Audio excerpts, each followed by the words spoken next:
I mean, something has to happen eventually by chucking all these balls. That's how it works, right? Right? Okay.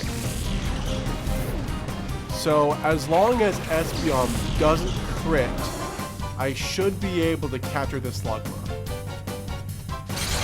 God! The one time I didn't want you to crit! Hey everybody, how's it going? So recently I was at a family gathering, and I was talking to my nephew about Pokemon.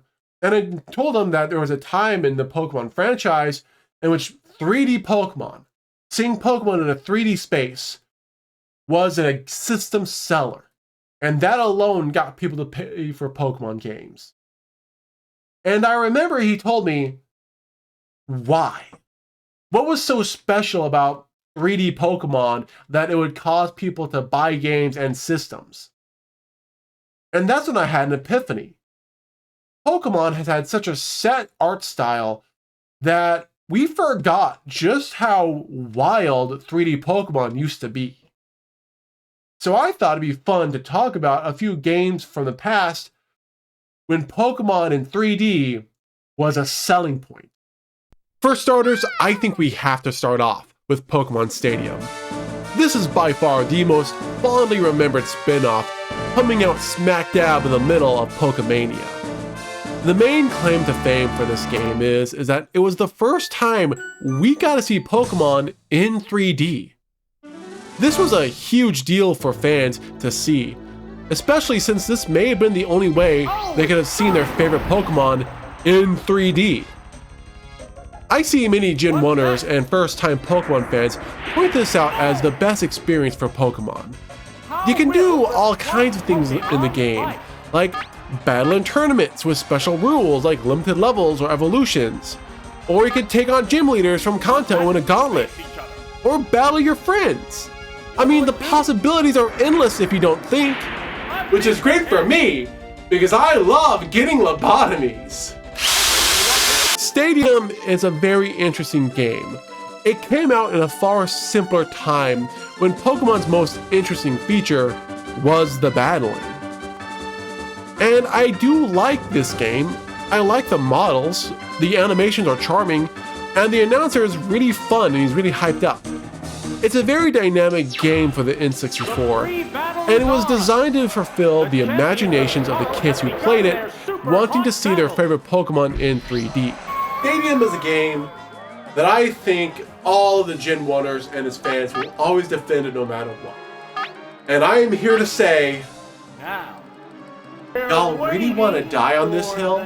Don't get me wrong, I fully understand the game can be fun. Even I have fun playing it from time to time.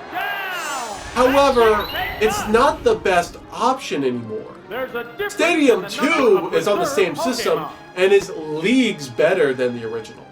I like to draw parallels between this game and its very distant descendant, Pokemon Battle Revolution. If you've seen my previous video about Pokemon Battle Revolution, you're gonna notice the similarities. Both of these games feature colosseum battles as the main source of entertainment. They were designed to be companion titles to that then most recent mainline games. And if you don't have a mainline entry, you're stuck using rental Pokemon. For the time it came out, it was amazing. But with Stadium 2 existing alongside several other spin-offs, I find it hard to come back here for longer than an hour or two. I will give Pokemon Stadium credit. It does allow you to use all 151 Pokemon as rentals. Meanwhile, Battle Revolution only gives you 6. And they're not even the hot ones. Look, I don't hate Pokemon Stadium. Quite the opposite. I do really like it. However, I can only play it for about an hour or two because there's other games on the N64 that I find are just more enjoyable. And that include its sequel, Pokemon Stadium 2.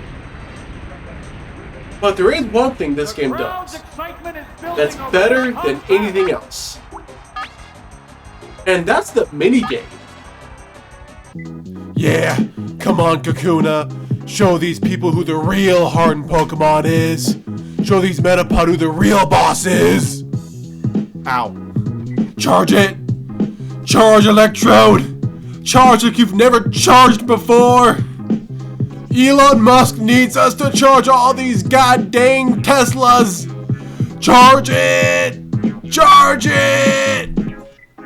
Oh, no, Red, stop. No, this is my sushi. This is my sushi. You can't have it.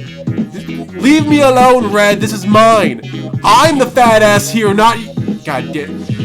I'm the fat ass, not you. Yes, Sentry, dig.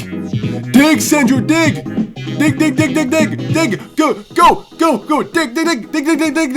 Come on. Yeah, let's go. I found the water.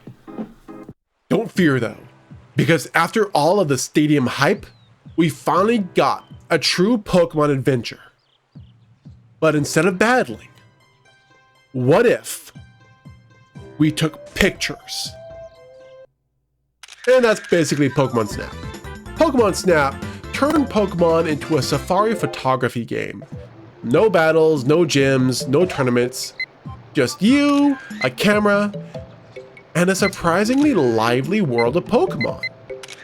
You ride along an automated path, snapping photos and getting scored based on the composition, the rarity, and whether or not the Pokemon is doing something interesting. And that's it. The majority of the fun is just trying to get a higher and higher score. And for a spin-off game, it's the blackest of black sheep.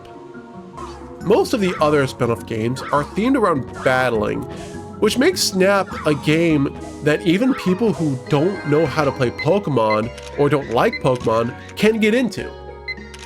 Snap was so successful that Nintendo didn't even bother making a proper sequel until the Switch era, which was over 20 years later. And that's kind of wild when you think about it. A game where your main goal is to take pictures of fictional creatures ended up with a surprisingly loyal fan base. Even people outside of Pokemon liked it. That's something you definitely couldn't say about most spin-offs at the time, even to this day. Now I know what you're probably thinking. We don't want a spin-off game. We want an actual Pokemon adventure that's great, that's fun, and that feels just like the mainline game. Well, fear not, my dear viewer, because we got that on Nintendo's GameCube. And this time, we're not taking pictures at all. Yeah! Fuck photography! With the launch of the GameCube, Pokemon entered a dark age of sorts. With the release of Pokemon Ruby and Sapphire, many people started to question if the series could continue. The games became stagnant in the eyes of many people, and a lot of them no longer were of the age where Pokemon was exciting. As a result, the franchise as a whole really started to experiment with the core of the gameplay. We had things like contests, online battles really started to take off, and most importantly, double battles. Someone at Pokemon HQ must have really liked double battles because they made a Pokemon game filled with them. That game was called Pokemon Colosseum. A true Pokemon adventure where you explore this desert region and uncover a dark plot to enslave all Pokemon. The main gimmick of this game is the Cypher Group have developed a way to close the heart of Pokemon and turn them into fearless fighting machines. You, as a player, can capture trainers' Pokemon by snagging them. At the time, this was groundbreaking. You were a member of an evil team, or rather an ex-member. The game tried to be a little bit edgier, a little bit more well-designed for a teenage or young adult audience. And on top of that, the game had a higher level of difficulty for more developed minds. I must say it right now, this is the console Pokemon game many people wanted. You have to understand, this game was designed to reinvigorate the community of people who weren't happy with the third generation of Pokemon.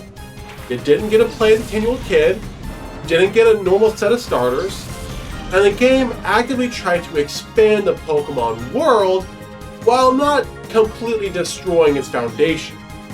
This was the whole goal of this game. Pokemon Colosseum did have its fair share of critics though. Most of the time, people complained about the lack of Pokemon to collect.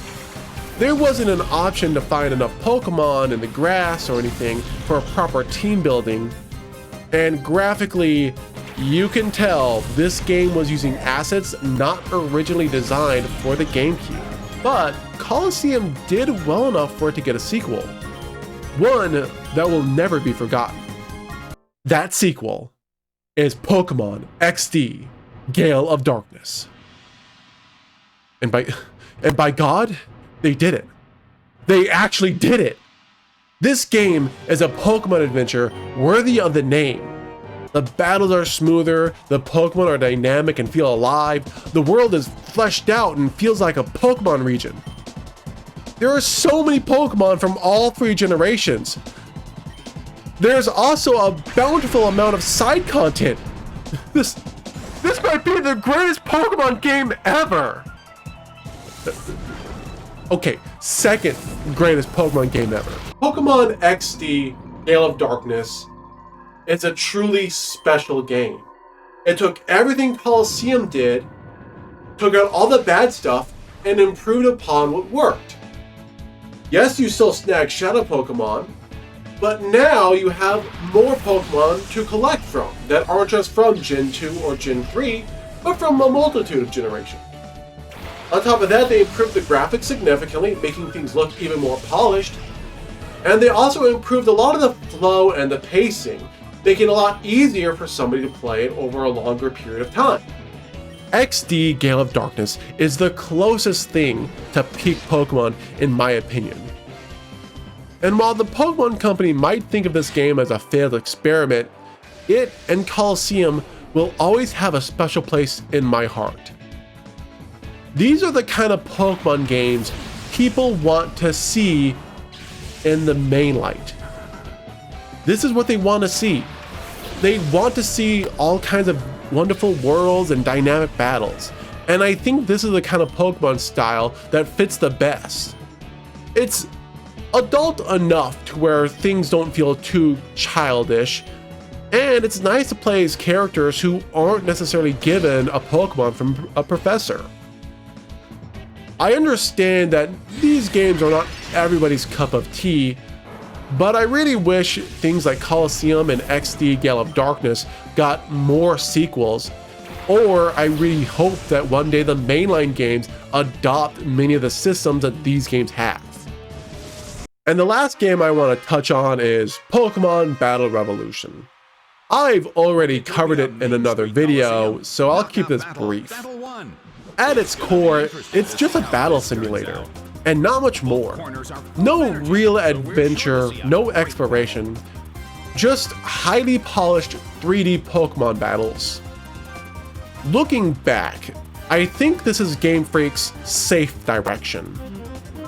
Games like this are easy to produce, they don't compete with the mainline titles developed by Game Freak, and most importantly, they don't overshadow the mainline titles.